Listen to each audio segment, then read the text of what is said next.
Muy buenos días, es un gusto recibirles con las primeras noticias de TV Ciudad en esta jornada de martes que se presenta muy calurosa, 25 grados a esta hora y hay muchísima humedad, así que prepárese para salir a la calle. Saludo cordial a quienes nos siguen por Uniradio, la radio de la Universidad de la República, 107.7 de FM, también por señal abierta 6.1 por YouTube y por tvciudad.uy. Vamos al pronóstico del tiempo que nos depara meteorología para las próximas horas y tenemos que la máxima de hoy va a ser de 29. El cielo estará nuboso con periodos de cubierto en esta jornada.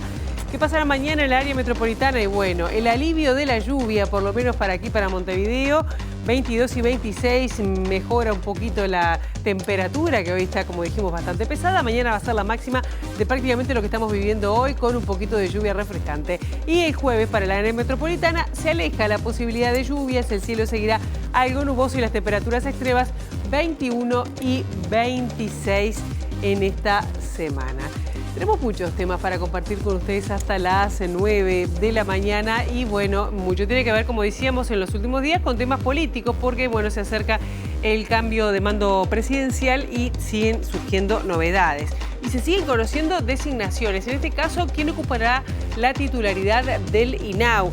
Claudia Romero, pediatra grado 4 de la Facultad de Medicina de la Universidad de la República y coordinadora del área programática de salud de la niñez del Ministerio de Salud Pública, va a tener a su cargo la presidencia de INAU. En la tarde de hoy se conocerá el resto del directorio del organismo. Voy a decir que Romero ocupó esta área de la niñez del Ministerio de Salud Pública durante la anterior administración del Frente Amplio. La ministra de Industria, Energía y Minería designada, Fernanda Cardona, tuvo una reunión ayer en el PIT-CNT para analizar algunos de los conflictos que se están viviendo y sobre todo que afectan las áreas productivas. Por ejemplo, la industria láctea y la industria frigorífica que están en situación de conflicto. Vamos a dar cuenta de esta reunión, de lo que pasó, de lo que quedó en limpio. Por su parte, el presidente de la Central Sindical, Marcelo Abdala, reiteró el cuestionamiento a la propuesta de desindexación salarial que esbozó el ministro de Economía designado, Gabriel Odone, y dijo que no se puede plantear el objetivo de mejorar los salarios más sumergidos, congelando los ingresos del resto de la población. También vamos a hablar de educación porque ayer se conoció la Evaluación Nacional Educativa tras presentarse el informe Aristas con una lectura distinta, es decir, una brecha importante en temas de lectura, de matemática, pero también por situación sociocultural. Persisten, como dijimos, estas diferencias vinculadas al contexto socioeconómico. En el ámbito también de conflictos, vamos a decir que el Sindicato del Transporte advierte que trabajadores y usuarios son rehenes por más de una década, por incumplimientos de más de una década de la empresa COPSA, que otra vez está atrasada en el pago de salarios. Por lo tanto, comenzaron medidas de lucha con el fin de ser escuchados, según lo dijeron en un comunicado. Y sobre las 8:30 de la mañana vamos a estar hablando de exportaciones, cómo está el sector de la Unión de Exportadores, porque vamos a tener una representante, María Laura Rodríguez, que va a estar con nosotros aquí hablando sobre, bueno, cuál fue las principales medidas de agenda que le presentaron a las futuras autoridades de economía. Estuvieron reunidas en estas últimas semanas y, bueno, cómo se ve el sector, cuáles son las perspectivas, cómo será el impacto que tiene la política arancelaria de Estados Unidos que ha cambiado con la asunción de Donald Trump. Esto será 8:30 de la mañana con María Laura Rodríguez aquí en los estudios de TV Ciudad. Ahora, ¿qué les parece si abrimos la ventana hacia las calles de Montevideo para, con datos del Centro de Gestión de Movilidad, ver por dónde circular, por dónde no? @IMTránsito, @MBDtransporte para seguir en tiempo real cualquier cambio en la circulación. Está saliendo el sol tímido sobre Montevideo. Algunos cortes programados que ya les adelantamos. Charrúa entre Magallanes y Gaboto, el corte será hasta las 18 horas por trabajos de carga y descarga. Basilio Pereira de la Luz entre Juan Pablo Laguna y Plácido Yauri, el corte será hasta las 12 del mediodía. Y Juan Rodríguez entre Rodó y Chaná, el corte será hasta las 13 horas también por trabajos de carga y descarga en la zona.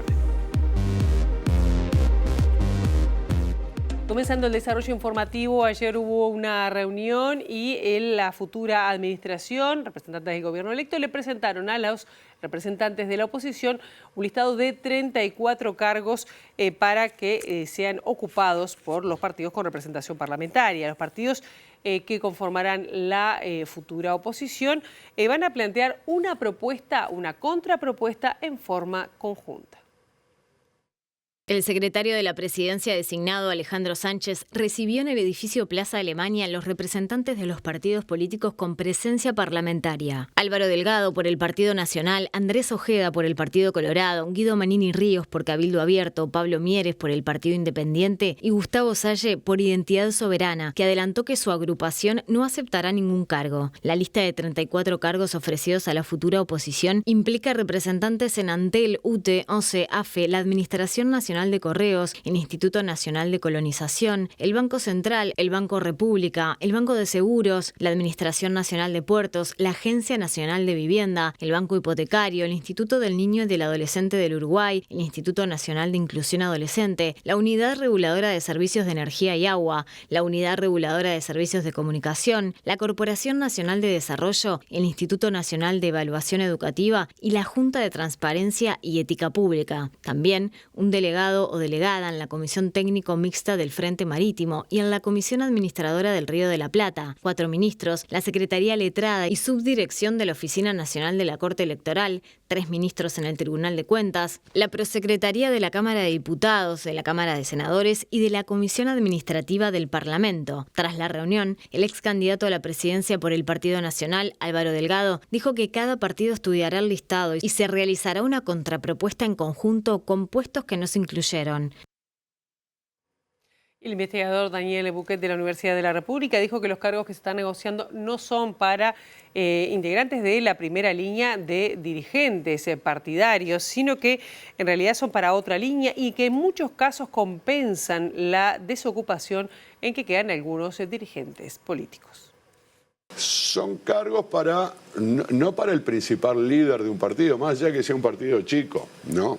Son cargos para otra línea dirigencial que muchas veces sí vienen a compensar el estado de desocupación de algunos dirigentes que, en fin, no fueron electos, no fueron reelectos como senadores, como diputados o cosas por el estilo que puede pasar. No sé, Gandini podría, sí. Hay otros también de renombre, digamos, que quedaron fuera. Hay que ver si están en esta negociación también, ¿no? Sí. Pero eso es un paso necesario. Lo interesante acá, y a diferencia de lo que pasó con los gobiernos del Frente Amplio y con el actual gobierno que está terminando de la coalición, es que todos estos gobiernos tuvieron votos para nombrar a los que quisieran. Porque tenían mayoría, porque la legislación, esto lo empecé a decir, no lo terminé, se exige 3/5, pero si no se logran los 3/5, a los 30 días, por mayoría, se pueden nombrar. Y como les adelantamos, la ministra futura designada de Industria, Energía y Minería, Fernanda Cardona, se reunió con dirigentes del PIT-CNT para conocer de primera mano la situación de los conflictos en alguna de las áreas que tiene repercusión en la industria. Justamente, Cardona confirmó que se están estudiando puntualmente las situaciones de conflicto en la industria frigorífica y también en el sector lácteo. Por supuesto que estamos tratando de visualizar, de plasmar rápidamente cualquier instrumento jurídico que requiramos para poder de alguna manera tomar decisiones rápidamente. Eso tiene que ver con temas tributarios, temas de herramientas financieras, rever situaciones, a ver cómo podemos de alguna forma trabajar más a mediano plazo de lo que cuando se termine lo que es la parte de apoyo social o derecho social que garantiza el Ministerio de Trabajo, realmente tengamos unas medidas que puedan sostenerse en el tiempo. También tiene que ver con capacitación y formación que sea necesaria, que sea pensada en territorio, que realmente podamos tener un mapeo de otras industrias o otras posibilidades, que la gente que se ha quedado sin trabajo o esté con grandes complicaciones, como ha planteado la industria láctea, la industria frigorífica, bueno, realmente ver en qué otras cosas podemos ocuparlas. Por lo tanto, ya estamos con ese tema desde hace por lo menos 2 o 3 semanas, cuando surgió el tema también de Yasaki, y creo que es un común denominador que nos han planteado en algunas de las áreas productivas, y por lo tanto tenemos que trabajar mancomunadamente para lo que les decía, tener pronto posibilidades de instrumentos administrativos, instrumentos jurídicos, rever situaciones en paralelo a que el Ministerio de Trabajo da los subsidios correspondientes y demás derechos que se garanticen mientras vamos pensando una política de corto y más de mediano plazo. Y también a la salida de la reunión, MBD Noticias dialogó con Marcelo Pereira, presidente de la Central Sindical, quien dijo que para mejorar los salarios más surgidos se pretenda congelar los salarios del resto de la población. Al hacer referencia a la propuesta de desindexación salarial que manejó el futuro ministro de Economía, Gabriel Odone, dijo que el objetivo de la Central Obrera es lograr que el salario real aumente su participación en el Producto Bruto Interno. Pasaron de 450.000 a 550.000 las trabajadoras y los trabajadores que ganan por debajo de 25.000 pesos, que creció la pobreza, en particular la pobreza infantil. Es que se deterioró la participación del salario en la riqueza nacional, en el Producto Bruto Interno. Por tanto, desde el punto de vista de los trabajadores, hay que apostar para desmantelar ese modelo de la desigualdad, al revés, a que crezca la participación del salario en la riqueza nacional. Y eso es a través de 2 políticas. La primera, generar trabajo de calidad, generar empleo de calidad, y la segunda, mejorar los salarios. Sin duda que para nosotros es clave que lo importante del salario es su poder de compra, por tanto siempre tiene que estar vinculado a la inflación, pero más aún, darnos el objetivo de que crezca la masa salarial en su participación en el PBI. Eso no tiene nada que ver con sostener que para que aumenten, una cosa que nosotros compartimos, los salarios inferiores a 25.000 pesos se le congele el salario al resto de la población trabajadora. La Evaluación Nacional de Logros en la Educación, presentada este lunes en el informe Arista 2023, muestra brechas persistentes a nivel de lectura y diferencias por tipo de escuela. Y si bien en matemática se observa una mejora en los niveles superiores, persisten brechas asociadas al contexto socioeconómico de quienes hicieron la prueba. Pablo Cayani, integrante del Instituto Nacional de Evaluación Educativa y futuro presidente de ANEP, destacó la necesidad de abordar la problemática de las inasistencias, las habilidades socioemocionales y el sentido de pertenencia del estudiantado. El informe indica que en lectura persisten diferencias de rendimiento según el tipo de escuela, incluso considerando el contexto socioeconómico y cultural. Los estudiantes de escuela de práctica y de tiempo completo obtienen mejores puntajes que aquellos de las escuelas Aprender, diseñadas para la inclusión educativa. En matemáticas, la mayoría de los alumnos de tercero se ubican en el nivel 2 de desempeño, 42,8%, con un desplazamiento hacia niveles superiores en relación con evaluaciones previas. La suma de estudiantes en los niveles 1 y 2 alcanza el 44,7%, cumpliendo con la meta de la ANEP de mantener este porcentaje por debajo del 46%. Hay que empezar a mirar cómo se resuelve esto de que los gurises vayan todos los días a la escuela, digamos, ¿no? Los niveles de logro, los sentimientos de pertenencia, hay un conjunto de cosas que la evaluación nos trae que se ven afectadas por eso. Y además aparece un dato que es que la inasistencia también es un tema en los colegios privados, porque hasta ahora los análisis de inasistencia que teníamos eran de las escuelas públicas. Las escuelas públicas tienen más inasistencia que los colegios, pero igual es un tema, por lo tanto es un conjunto de insumos que las autoridades que entran deben tener en cuenta a la hora de plantearse las políticas para los próximos 5 años. El desempeño sigue marcado por el contexto socioeconómico, con mejores resultados en entornos favorables y en escuelas de práctica y tiempo completo. En cuanto a género, los varones mejoraron más en tercero, mientras que en sexto la mejora fue pareja, aunque las niñas siguen predominando en los niveles superiores. Por ubicación, en tercero los resultados son similares en Montevideo y el interior, pero los alumnos del interior obtienen mejores puntajes. Este informe se basa en el currículo previo a la transformación educativa de 2023. El presidente del Instituto de Evaluación Educativa, el INED, Javier Lacida, dijo que Uruguay logró sostener su sistema educativo durante la pandemia, a diferencia de otros países que mostraron resultados, o importantes retrocesos.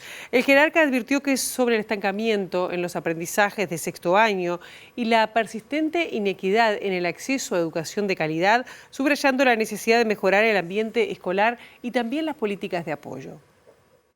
Los datos muestran de que en aprendizajes no hubo, como sí pasó en otros países que están hablando de crisis de aprendizaje a partir del COVID, no hubo en el Uruguay daños fuertes.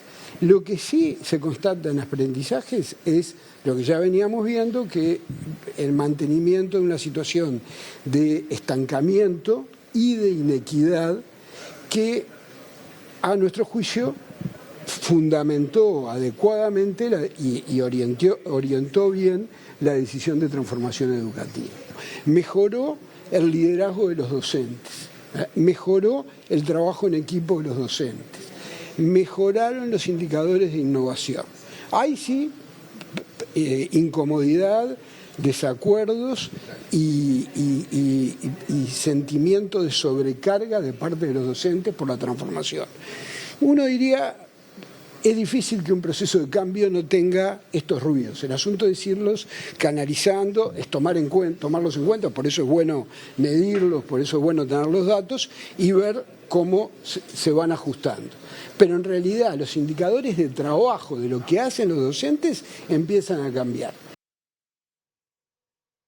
Seguimos en educación, pero con otra mirada, centrándonos en primaria, porque la directora general de Educación Inicial Primaria, Olga de las Heras, confirmó que quedó solucionado un problema informático en la elección de horas, como había denunciado la Federación Uruguaya de Magisterio. La jerarca destacó que se implementó un nuevo sistema que pudo tener algún error, pero que fue rápidamente solucionado. Nosotros aplicamos una innovación porque sabemos que tenemos que avanzar hacia cambios en lo que es el uso de nuevas tecnologías. Hicimos selecciones de cargos para evitar a veces más largas esperas. Lo hicimos a través de un sistema que se llama ELECAR. En este momento hemos cubierto todos los cargos de maestros en todas las escuelas.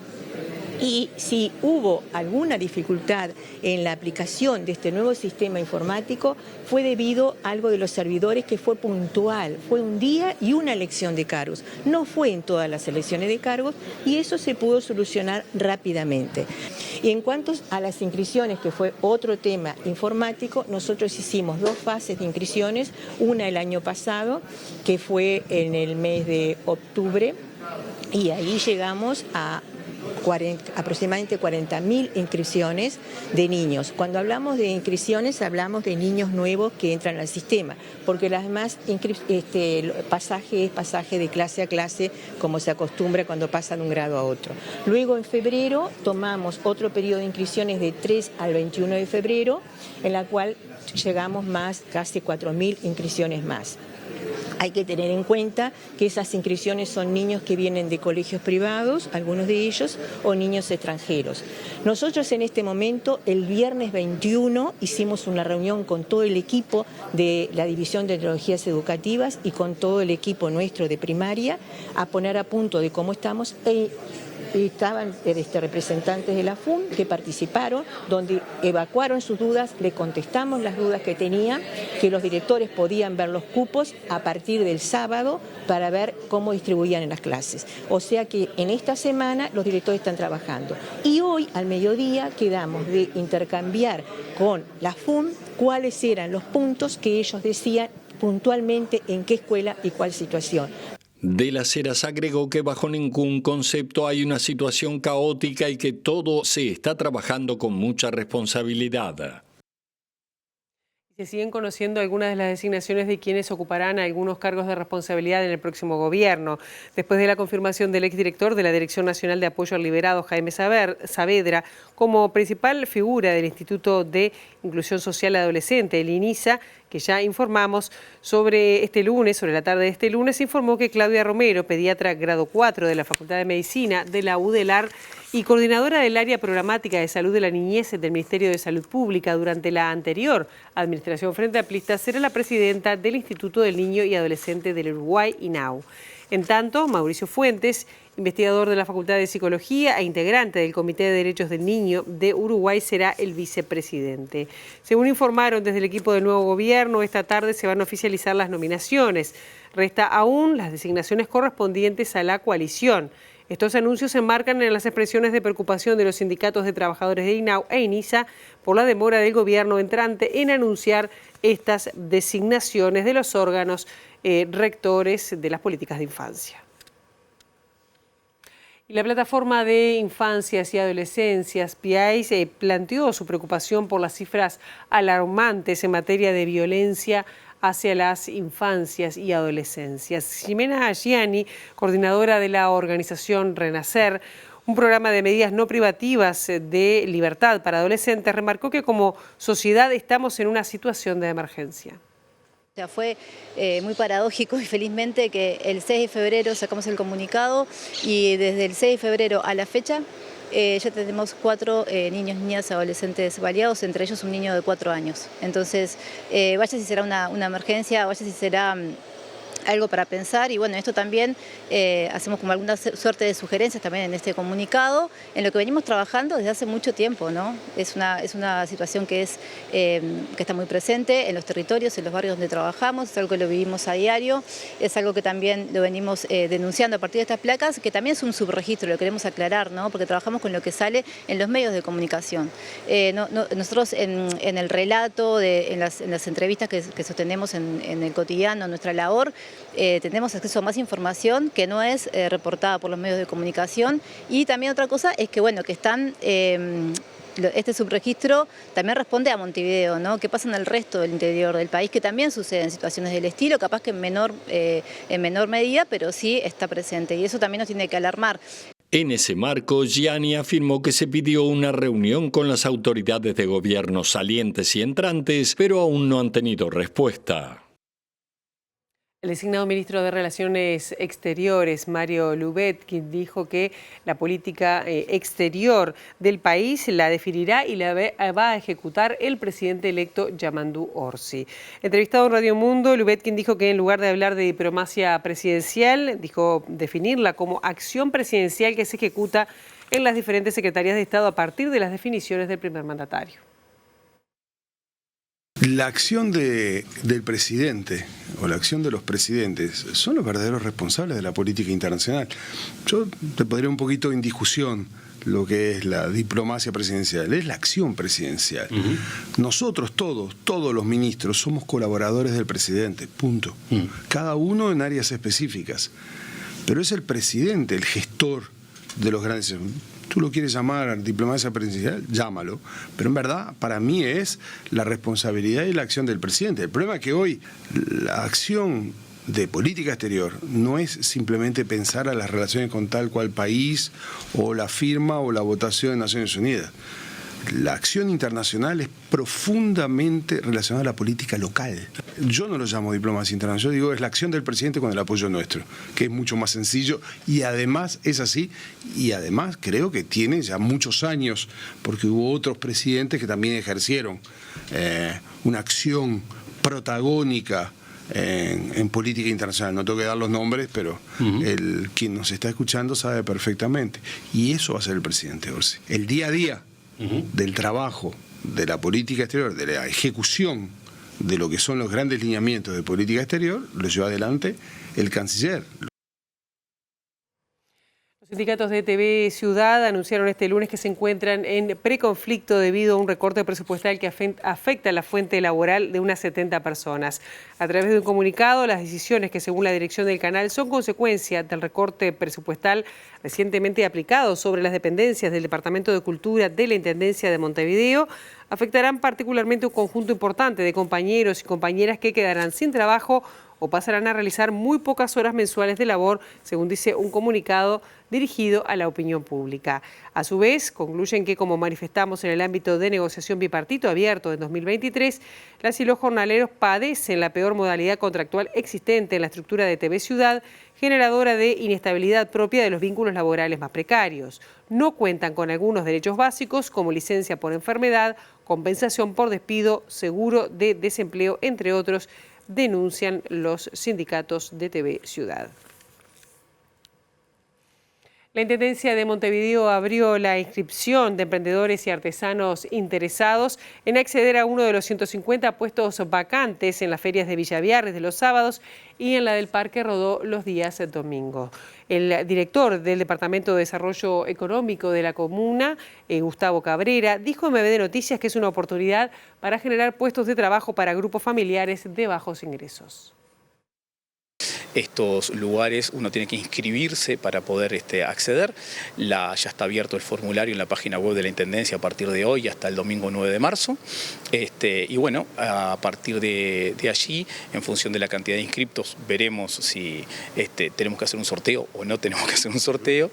Y bueno, luego tendremos en función del sorteo una lista de prelación para poder ir llamando a la gente que haya quedado en el lugar, ¿no? Sorteado o designado. Digamos. ¿Son 150 lugares nuevos o son 150 lugares que han ido quedando vacíos? Son 150 lugares que han ido quedando vacíos, que hemos estado como trabajando en la revitalización también de las ferias, de la diversidad que pueda tener y particularmente muy preocupados por la situación laboral que hoy existe no solo en Montevideo sino en el Uruguay y que bueno, que esto genera puestos de trabajo, nada más y nada menos que 150 lugares, donde no necesariamente trabaja una sola persona, pero que son 150 puestos de trabajo y que sobre todo apuntando a determinadas características, ¿no?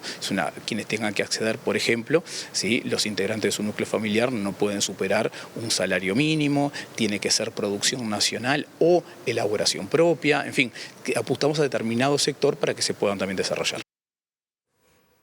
La candidata a la Intendencia de Montevideo por el Frente Amplio y gerente ambiental de la Intendencia capitalina, Verónica Piñeiro, dijo que el sistema de contenedores llegó a su límite y hay que trabajar hacia una transformación del sistema de recolección. Tiene que haber una diferenciación, adelantó, pero también la vicepresidenta del Frente Amplio dijo que el desafío de la gestión y los cambios en la recolección de residuos implica un cambio en la gestión y también adoptar algunos cambios. La gestión de los residuos es un desafío para todas las ciudades, ¿no? Sobre todo ciudades capitales y con gran densidad de población. Yo no sé si el tema es adelantarse, cambiar la gestión de residuos implica y transformarla implica cambiar la cadena de la bicicleta con la bicicleta andando, ¿no? No podemos parar y hacer una transformación de una, sino que implica estar arriba del tema. La Intendencia de Montevideo ha generado mucha información y también mucha capacidad de tener datos para poder conocer de antemano y planificar mejor la logística y la recolección, ¿no? Y eso implica algo que ha tenido un cambio sustantivo en este último tiempo, que capaz que no repercute en lo cotidiano, pero que sí en el sistema de recolección y en la gestión de ese sistema ha dado buenos resultados en la aplicación de tecnología. ¿Y por qué digo esto? Porque nosotros necesitamos conocer cómo se comportan ese sistema o la gestión, cómo se generan los residuos para poder diseñar y planificar ese sistema de recolección. Lo que es claro acá es que los sistemas no son únicos y la solución no va a ser permanente, ¿no? Yo estuve en Nueva York en un momento en que iban a cambiar el sistema de recolección y iban a pasar a tener contenedores en calle similares a los que tiene Montevideo hoy, ¿no? Pasar del sistema de contenedores adentro de los edificios o en las cerquitas que tienen los edificios, en esas características que tienen los edificios ahí en Nueva York, para pasar a tenerlos en calle porque generaba un problema ahí. Y eso se va transformando y la realidad no se queda quieta, ¿no? Y lo que cambia o lo que presiona el sistema de recolección son diferentes cosas en diferentes momentos, ¿no? En este segundo bloque de MBD Noticias estamos recibiendo con muchísimo gusto a María Laura Rodríguez, quien es responsable de Asesoría Económica, Comunicación y Sostenibilidad de la Unión de Exportadores del Uruguay. Un gusto que estés con nosotros esta mañana. Bueno, un gusto, es para mí también, muchas gracias. Me imagino que como a todos, el cambio de gobierno despierta una serie de expectativas. Hubo una reunión además de representantes de la Unión de Exportadores con el futuro equipo económico. Te quería preguntar un poco cuáles fueron, me imagino que eso refleja, los planteos, reflejan las prioridades, pero la situación del sistema de exportación de Uruguay. ¿Cómo nos encontramos? Bueno, la exportación tuvo una recuperación el año pasado, pero también hay que tener en cuenta que venía de un 2023 afectada por la sequía y bueno, entonces el 2024 fue una mejora, pero no llegó al nivel de 2022. Así que estamos ahí avanzando. Eso en materia de bienes. En materia de servicios hubo un leve aumento, todavía no tenemos el cierre del año que sale con la balanza de pagos del Banco Central en marzo. Así que va creciendo, esperamos que crezca mucho más, porque nosotros consideramos que la exportación es el motor de crecimiento del país. Es la colocación de bienes y servicios uruguayos en el mundo. Así que esa es la forma que creemos que tiene el país para crecer y de hecho en la reunión con Odone se habló mucho de eso porque uno de los temas principales para el equipo económico es lograr un crecimiento para poder lograr todas las mejoras que se plantea el nuevo gobierno. Y en ese sentido, nosotros lo que le proponemos al equipo económico es nosotros podemos ser tu aliado porque creciendo la exportación crece el país. ¿Y qué le pedimos, digamos, o qué le planteamos? Tenemos una agenda de prioridades para el desarrollo exportador, que eso lo armamos el año pasado, se lo presentamos a todos los candidatos, primero con los precandidatos, después con los candidatos. Así que es algo que ya es conocido por todos. Ahora ya lo estamos bajando más a tierra a nivel de cada ministerio con los equipos nuevos, que ellos sí capaz que no conocían todo el contenido. Y esos son 5 grandes pilares. Uno es acceso a mercados, lograr tener más acuerdos comerciales o negociaciones puntuales con distintos países para poder ingresar determinado producto. Después tenemos los costos para producir en Uruguay, que sabemos que Uruguay es un país caro y muchas veces quedamos bastante fuera de competencia con respecto a otros países. También los costos logísticos de Uruguay, ¿no? Mover un contenedor, mover un camión, también la conectividad que tenemos hacia el exterior, todo eso es otro punto. Lograr mantener y mejorar la macroeconomía, se logró una inflación más baja, ok, mantenerla, no a costo de un dólar más bajo. Y el último punto, no por eso menos importante, que es la sostenibilidad. Estamos trabajando mucho en la sostenibilidad, el triple impacto, el eje ambiental, social, gobernanza, y creemos que las empresas tienen que integrar todos estos temas para poder también salir al mundo y tener una valorización de su trabajo, sobre todo para los mercados más exigentes. ¿Y qué respuesta tuvieron del futuro equipo económico respecto a alguno de los planteos, ¿no? Porque hay cuestiones que son entre privados. Y eso también en el tema tarifario, el tema del puerto. ¿Qué respuesta tuvieron? Siempre hay una respuesta, porque la Unión de Exportadores viene trabajando con todos los gobiernos, independientemente del partido, y siempre tenemos mucho diálogo, mucha receptividad de los planteos. En términos generales se entiende que la exportación es un puntal para el país y bueno, mucha receptividad, determinar formas de trabajo para ir... ¿Alguna respuesta concreta con alguno de los puntos?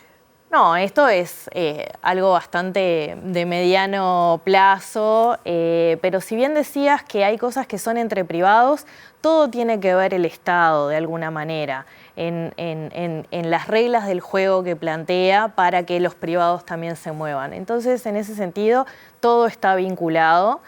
Por ejemplo, sostenibilidad, las empresas están trabajando en sostenibilidad, pero también se puede hacer incentivos positivos para que las empresas...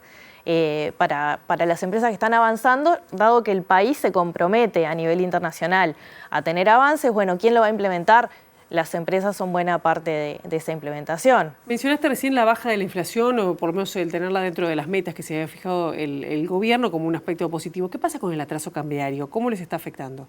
Bueno, ese fue un golpe, porque tuvimos una caída del dólar muy fuerte, sobre todo en el 2022. Después hubo cierta recuperación, pero no logramos recuperar ese escalón que perdimos. En la segunda mitad del año pasado estaba mejorando, pero ahora volvió a bajar. Y por ejemplo, Brasil sube. Entonces, eso nos deja en dificultades para cuando el exportador hace los números globales, el cliente le dice, no puedo pagar más por el producto. Nosotros somos tomadores de precios internacionales, por lo tanto la empresa tiene que absorber esas diferencias cambiarias. Hay empresas que lo logran, hay empresas que no, y eso lo hemos visto en un montón de situaciones que se han dado en empresas. Y bueno, es algo que queremos mejorar. Ahí hay un equilibrio que hay que hacer entre inflación y dólar, pero sobre todo atacar la inflación con otras medidas macroeconómicas que, por ejemplo, las cuentas públicas. O sea, hay varios factores que terminan incidiendo en la inflación, y también en regulaciones que eviten monopolios, oligopolios que generen sobrecostos que después se terminan trasladando a toda la cadena. ¿Cuáles son los sectores empresariales que tú ves más en exportaciones, más afectados? Bueno, los industriales, que son los que tienen más costos en pesos, porque la exportación se vende en dólares, después los dólares valen cada vez menos, y esos pesos son los que se usan para pagar salarios, para pagar impuestos, para pagar combustible, energía. Entonces, las empresas que tienen una mayor industrialización tienen más costos en pesos. Esas son en general las que se ven más afectadas cuando tenemos este desfasaje cambiario. Estamos hablando de que pienso en los conflictos que están ahora, ¿no? Industria láctea, industria frigorífica, ¿son esos o no? Industria puede ser de todo lo que tenga una fábrica, que puede haber productos químicos. No lo entiendo, pero ¿cuáles serían esos los más afectados en estos momentos? En este momento sí, los que han salido en las noticias son los que tienen más, por lo menos no tenían la espalda suficiente para soportar esta situación, pero no siempre depende del tipo de cambio. Hay otros factores, a quién le venden, si la empresa es multinacional y tiene otras opciones para instalarse en otro lado, si sus mercados están en problemas. O sea, es muy multifactorial, no podemos asignarle a una variable toda la responsabilidad de las situaciones. ¿Hay otras luces amarillas en otros sectores de la industria que tú ves? Bueno, que tú ves, no, que la Unión de Exportadores. No, básicamente esos son los grandes temas, los que planteamos a los ministros, y vamos a seguir con otros ministros. Esos son los grandes temas, porque lo que necesitamos es más acceso a mercado, más conectividad, menores costos, y cuidar la macroeconomía y la sostenibilidad. Te quiero hacer dos preguntas antes de cerrar. ¿Cómo valoran la propuesta de desindexación de salarios que plantea, por lo menos para los salarios más altos, el ministro designado de Economía? La macroeconomía, justamente para poderla mantener sana, hay que hacer determinados ajustes, variables. Eso hay que estudiarlo. No creo que haya una respuesta sencilla y rápida. Pero, como te decía, la inflación no puede solo manejarse desde el Banco Central y con la tasa de interés, sino que hay un montón de otros factores que también hay que considerar. El hecho de estar permanentemente aumentando todo, porque no es solo los salarios, es contratos públicos, contratos privados. Pero acá estamos hablando de salarios, la propuesta bien concreta. Todo lo que tú aumentás con la inflación pasada, estás como generando una inflación futura que vos querés bajar. Entonces, ese es el tema que él planteó vinculado a la desindexación, que bueno, que habrá que estudiarlo a ver cómo eso impacta en la conflictividad y en otros aspectos. Y cortito, pero ¿cuáles son las amenazas que ustedes ven a nivel de otros países? Porque no se ha firmado el contrato Unión Europea-Mercosur, no sé si tiene expectativas, pero también hay un cambio en la política arancelaria de Estados Unidos. ¿Son las principales amenazas? ¿Cómo las están afrontando o pensando? Y sí, la administración Trump, con su ola de aranceles y planteos de poner aranceles a todos los que le pongan aranceles a Estados Unidos o igualarlos, es una situación de incertidumbre mundial. Hay que tomarlo con pinzas y ver si esto es un mecanismo de negociación y luego no se termina efectuando o sí. En principio Uruguay directamente no le afecta. Uruguay, Estados Unidos tiene una balanza favorable con Uruguay. Le compramos más de lo que le vendemos. Claro, entonces no estaríamos en el radar de los principales países a afectar. Pero claro que si le afecta a un país que es nuestro socio comercial y ese país se ve afectado en su economía, en sus niveles de actividad, a empresas que le vendían a Estados Unidos, que nos compraban a nosotros, todo eso sí puede desencadenar problemas para nosotros. Así que lo vemos con mucha expectantes, analizando el paso a paso. Y en el caso de Brasil, con esta situación, esta diferencia cambiaria y tal, ¿también puede haber problemas? ¿Avisoran problemas ahí? Bueno, Brasil está en una situación compleja a nivel macroeconómico, es uno de los principales socios comerciales, con lo cual también hay que ponerle mucha atención. Eso va en el caso a caso de cada empresa, porque hay situaciones que Brasil necesita de esos insumos y realmente los va a seguir comprando. Hay situaciones que Brasil puede encontrar otras opciones, incluso dentro de Brasil, y ahí es más dificultoso para las empresas a seguir vendiendo. No se sabe qué empresas pueden llegar a estar en problemas. No podemos nombrar ninguna. Sí. Pero hay algunas que están complejas. Y las que están más expuestas a Brasil pueden tener más dificultades, como pasó también con Argentina en su momento, y ahora ha mejorado un poco la brecha cambiaria, pero tampoco es que sea una situación óptima. María Laura Rodríguez, muchísimas gracias. Bueno, un gusto. Y nosotros ahora seguimos con otros temas en estos momentos, porque el Ministerio de Vivienda y Ordenamiento Territorial adjudicó por sorteo 10 departamentos que integran la recuperación de la casa donde vivió José Enrique Rodó allí en Ciudad Vieja. Yo quería decir la significación que tiene esta obra de la ex Casa Rodó, donde nosotros queremos allí en el local que está inmediatamente al lado, de que sea un local destinado justamente a la sociedad rodoniana.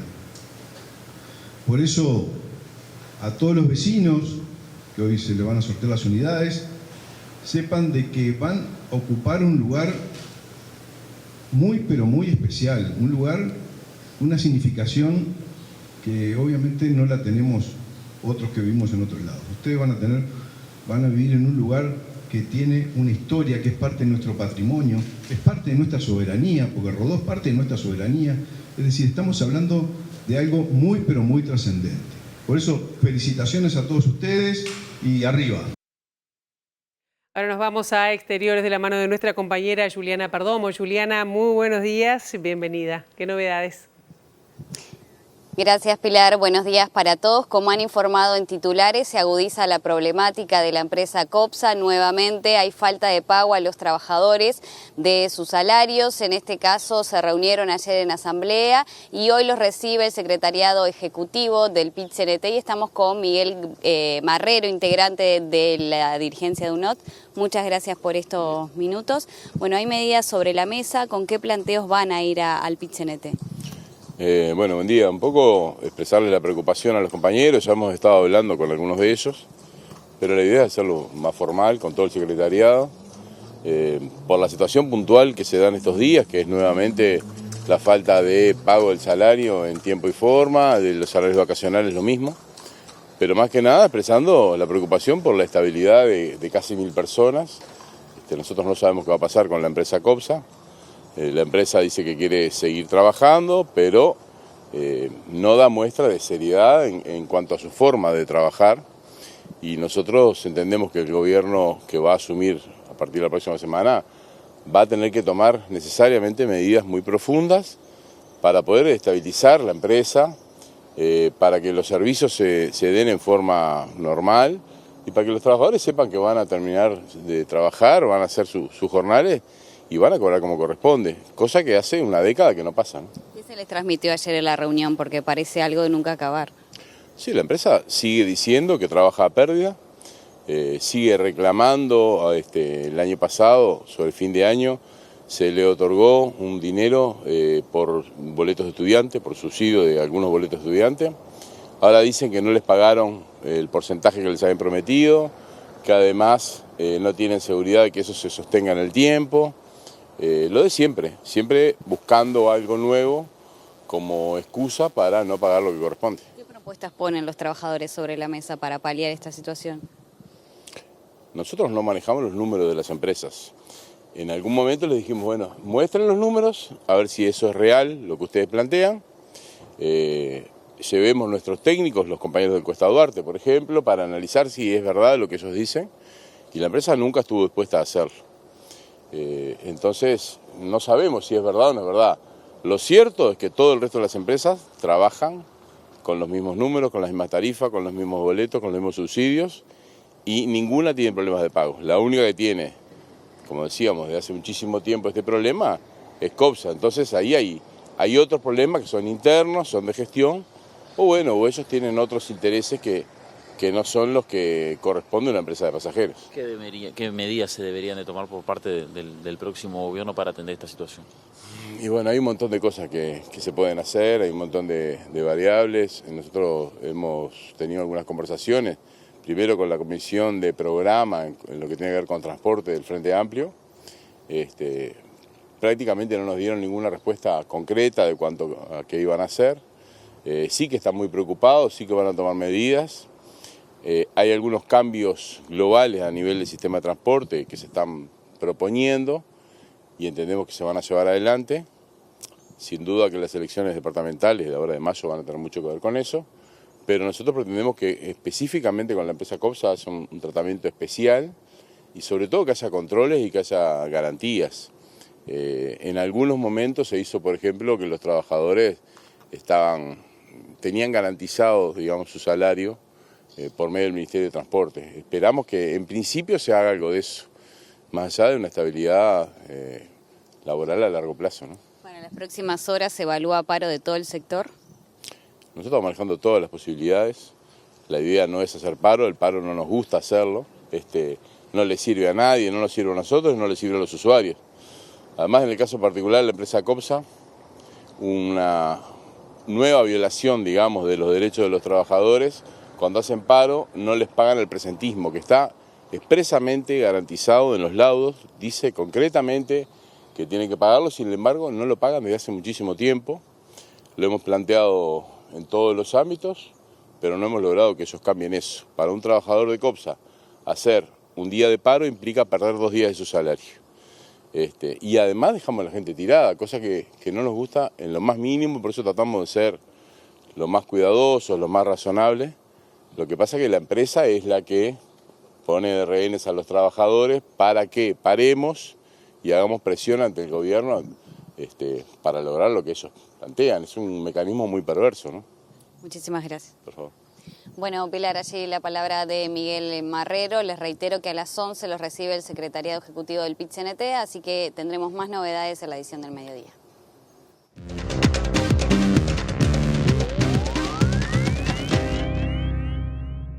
Y del ámbito internacional nos focalizamos en Argentina, donde cientos de argentinos se congregaron en una misa celebrada en la Plaza Constitución de Buenos Aires para rezar por la salud del Papa Francisco, quien antes de su nombramiento fue arzobispo de la capital argentina.